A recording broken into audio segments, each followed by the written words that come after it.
السلام عليكم. كلكم عارفين ان كيليان مبابي الحلم ديالو الطفولي ديالو يلعب ليك في صفوف ريال مدريد.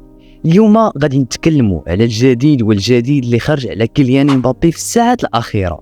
يلا ليتس جو. كيليان مبابي كنا عارفين ان الحلم ديالو هو يلعب ليك مع ريال مدريد. في الساعات الاخيره خرج الاعلامي الموثوق فابريزو رومانو ان كيليان مبابي ما غاديش يلعب ليك ولا يتدرب ليك مع الفريق الرئيسي والمجموعه الرئيسيه، بل غادي يتريني مع اللاعبين الغير المرغوبين فيهم.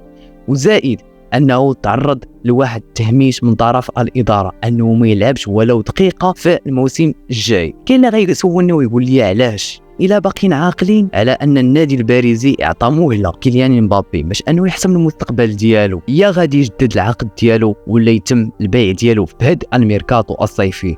والرد ديال كيليان مبابي هو الرفض، وهنا كيبان لينا أنه كيفكر شي حاجة وبحال كيتسنى شي حاجة. وانا كيبان لي شخصيا ان بيريز والاداره بالريال مدريد غادي يشريو ليك العقد ديال كيليان مبابي في هذا الميركاتو الصيفي، لكن ماشي دابا، حتى يبقى ايام اخيره للميركاتو الصيفي.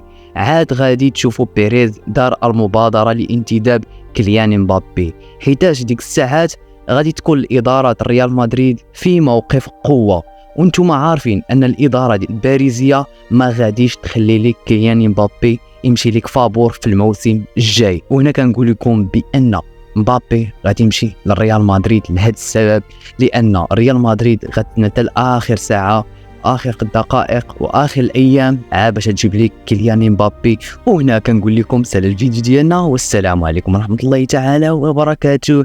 ان الله لا يغير ما بقوم حتى يغيروا ما بانفسهم.